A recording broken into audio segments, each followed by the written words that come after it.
Let's try this again, shall we? Oh, I was so close. I had about maybe 2 minutes left on my spiel, and the battery cut off. Yeah. All right. Welcome to a special episode of Psycho's Platters, episode 178. My 400 sub episode. Yes, finally, kids. Finally, after almost 5 years, I got a little over 400 subs. Yes, I'll tell you. But I love you guys. I really, really do. And I actually had that about 2 weeks ago. I ended up, passing that mark. But you know what? We've had a bunch of videos come across, haven't we, in the last few? If you have not checked out the last few videos I've done, I would behoove you to do so.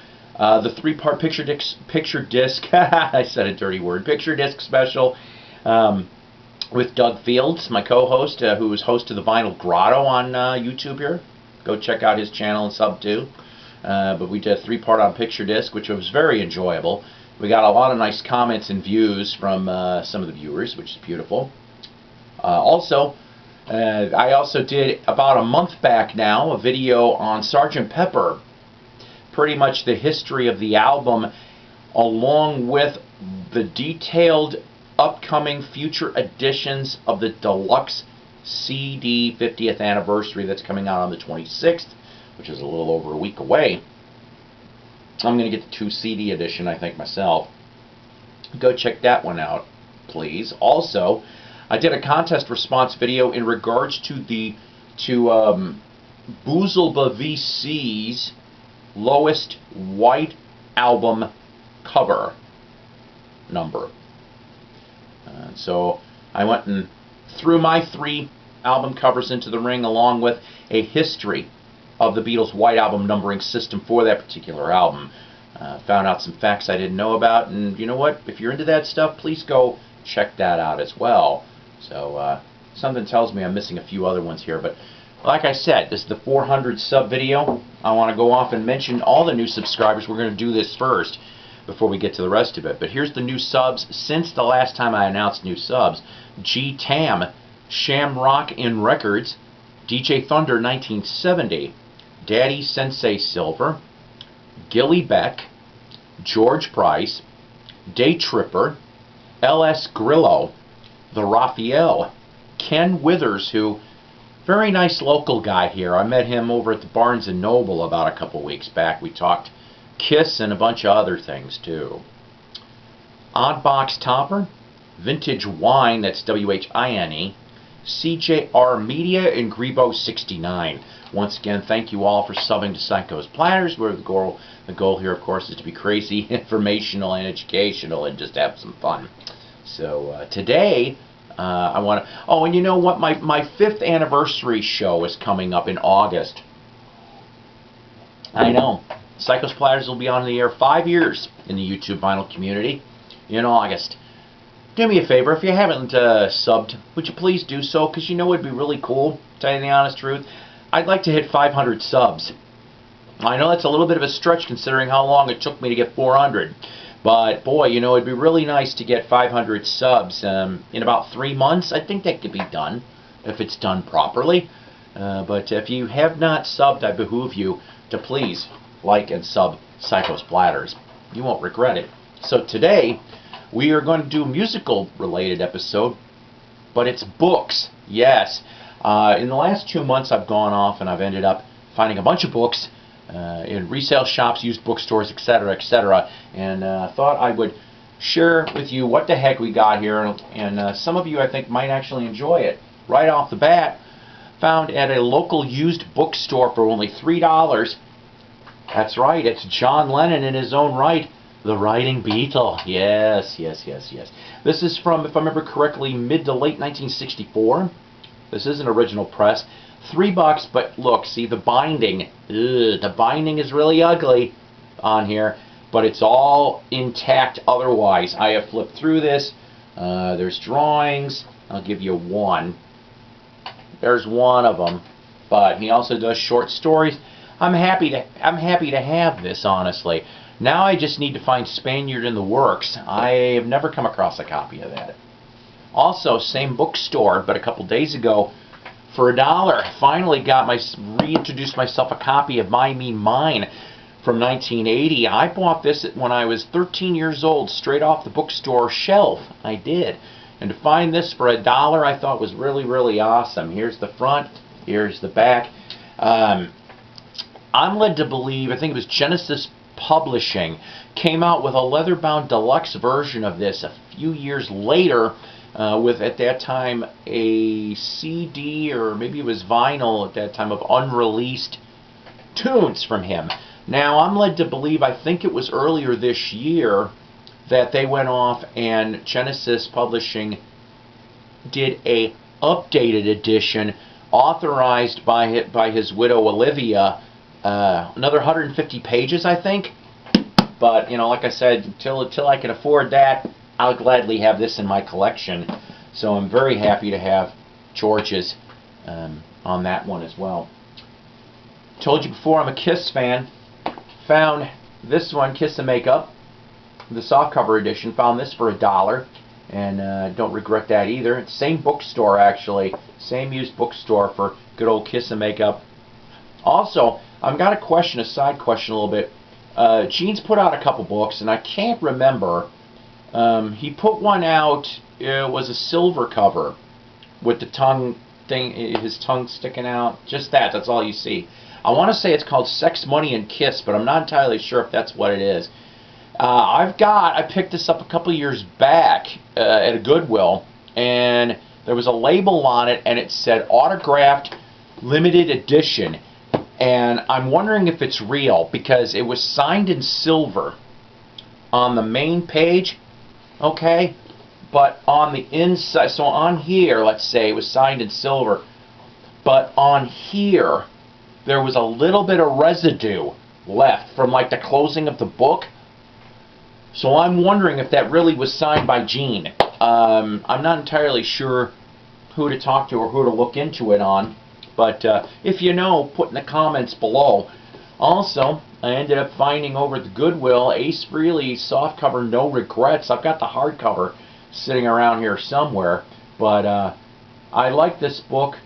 I've liked all the Kiss books, to tell you the truth. But this is the one I think, to me, was the most fun out of all of them. But Ace has always been my favorite member of Kiss. Followed by Paul, followed by Gene, followed by Peter. It's not a slam to Peter. It's just, you know, I like all he is, but Spaceman's always been my favorite out of all that.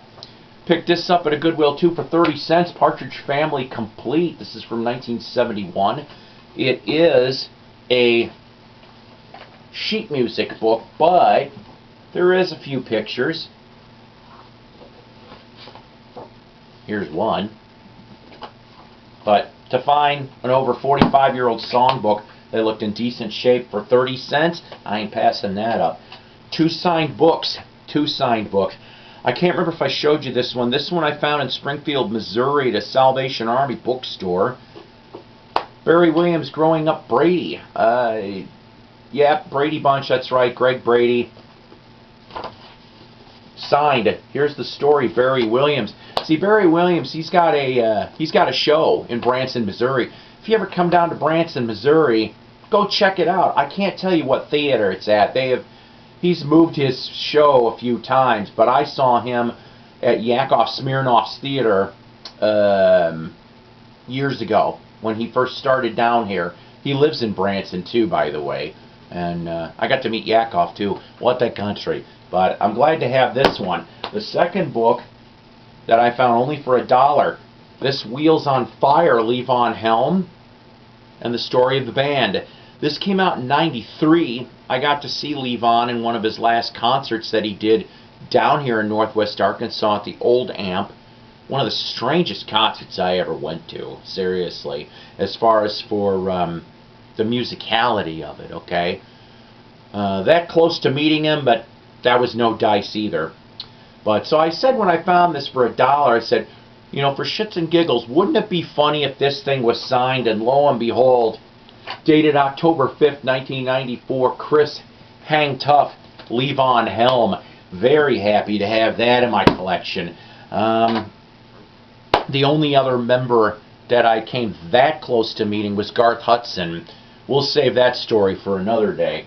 And lastly, in the new book department, Barnes & Noble had a 25% off coupon. I plunked down for Infinite Tuesday. Michael Nesmith. Oh, you knew I was going to be doing this because I'm a, Monkees fan through and through. I enjoyed the read. I really did. But, yeah, here it comes. But,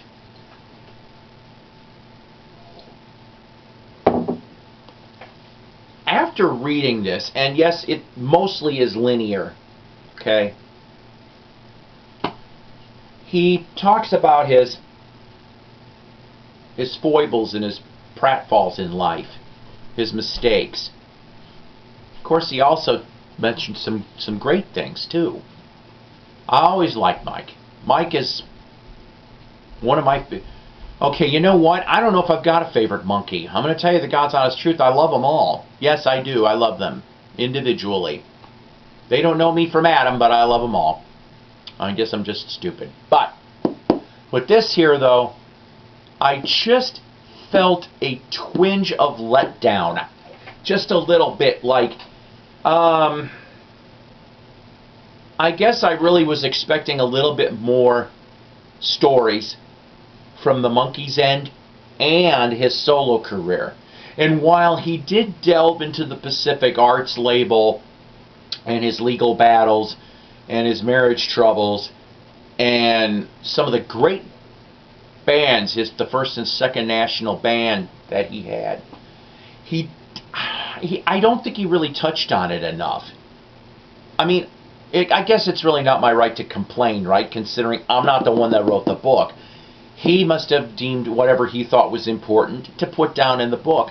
I guess what I'm saying is that I kind of hope he does a second volume, because I have a sneaky feeling he's got more stories. He really, really does.